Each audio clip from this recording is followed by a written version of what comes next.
আজকে আমি for the first time উনি বাল ফলাইতে যাইতেছে, যেটা আমাদের দেখানোর জন্য উনি চলে আসছে ইউটিউব। গাইস, মূলত গ্রামের এইসব চাস্তো বাইগুলো নিয়ে ভিডিও বানানোর ইচ্ছা আমার একদমই নেই, কিন্তু সুন্দর একটা সকাল যদি শুরু হয় এরকম আবাল মার্কা ভিডিও দেখে, তাহলে বলো কার মেজাজ ঠিক থাকে। বেশি কথা বলা বরাবরের মতোই আমার একদমই পছন্দ না, ডিরেক্ট চলে যাবো আজকের মূল পয়েন্টে।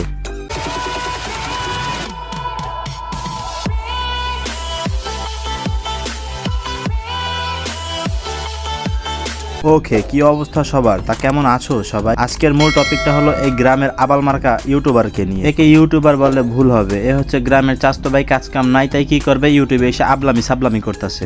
গাইস, গ্রামের চাস্তো ভাই বলা যারা গ্রামে থাকো তারা মাইন্ড করে না, কারণ যারা গ্রামে থাকে তাদেরকে গ্রামের চাস্তো ভাই বলা হয় না। যারা এরকম ক্রিঞ্জ প্রতিবন্ধী টাইপের ভিডিও মেক করে তাদেরকে মূলত গ্রামের চাস্তো ভাই বলা হয়। বাসা সবাইকে রান্না করে খাওয়াবো। রিসেন্টলি দেখলাম এই পোলা একটা ভিডিও আপলোড করছে যে সে নুডলস রান্না করে সবাইকে খাওয়াইতেছে। আরে ভাই, তুই নুডলস রান্না করে খাওয়াইতেছস, তা ইউটিউবে দেখানোর কি আছে? পোলা মানুষ কন্টেন্ট ক্রিয়েটর হবি, তুই একজন ইউটিউবার, তুই সুন্দর সুন্দর কন্টেন্ট মেক করবি, তুই রান্না করে কি করস? আসলে তুই কি পোলা নাকি ডান্ডা ছাড়া সান্ডা? আই মিন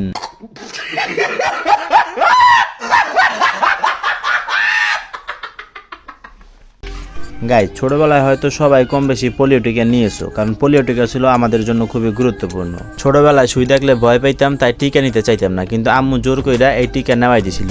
আজকে বুঝতে পারলাম সেই দিন কেন জোর কইরা আমারে পোলিও টিকাটা দেওয়াইছিল। তবে তোমাদের কাছে আমার একটাই রিকোয়েস্ট, এই পোলারে যদি রাস্তাঘাটে কোথাও দেখতে পাও তাহলে আশেপাশে স্বাস্থ্য কেন্দ্রে নিয়ে একটা পোলিও টিকা দিয়া দিবা।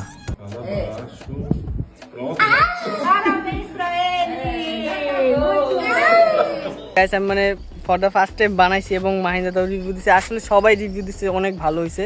আমি বুঝতেছি না আমাকে সবাই মোটিভেট করতেছে নাকি আসলে ভালো হয়েছে। এই তো তুই ধরতে পারছো যে তোর রান্নাটা আসলে মজা হয় না, সবাই তোরে মোটিভেট করতেছে। আরে ভাই, তুই এটা নুডলস রান্না করছো, তুই একটা পোলা মানুষ, তোর রান্না কেমনে সুন্দর হয় তুই আমার বল, তুই আমার বুঝা। এটা হয়েছে গিয়া মনে কর সান্ত্বনা। তোর ব্লগ ভিডিওর মধ্যে কি এখন কেউ তোরা ইনসাল্ট করবে? অবশ্যই না, তোরা অবশ্যই সবাই সান্ত্বনাই দিবে, মানে মান রাখার জন্য হলেও তোর রান্নাটা ভালো হয়েছে সেটাই বলবে।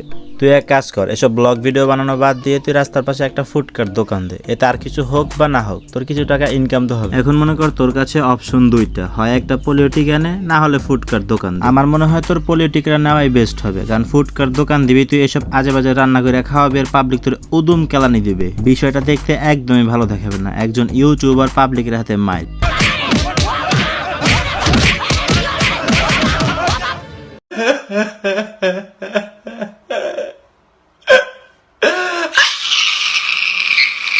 শোন ভাই, কান্দাকাটি করিস না, এজ এ ভাই হিসেবে আমি তোর যে অ্যাডভাইসগুলো দিয়েছি তুই সেই মোতাবেক চল, আশা করি তোর আর এরকম মাইর খাওয়া লাগবে না। বলমু না কইরাও অনেক কথা ওরে নিয়ে বইলা ফেললাম। তো ভিডিওটা কেমন হয়েছে লাইক কমেন্ট শেয়ারের মাধ্যমে বুঝিয়ে দিও, আর চ্যানেলে নতুন হয়ে থাকলে অবশ্যই সাবস্ক্রাইব করে দিও। দেখা হচ্ছে পরবর্তী ভিডিওতে, ততক্ষণ পর্যন্ত সুস্থ থেকো, ভালো থেকো এবং নিজের খেয়াল রেখো।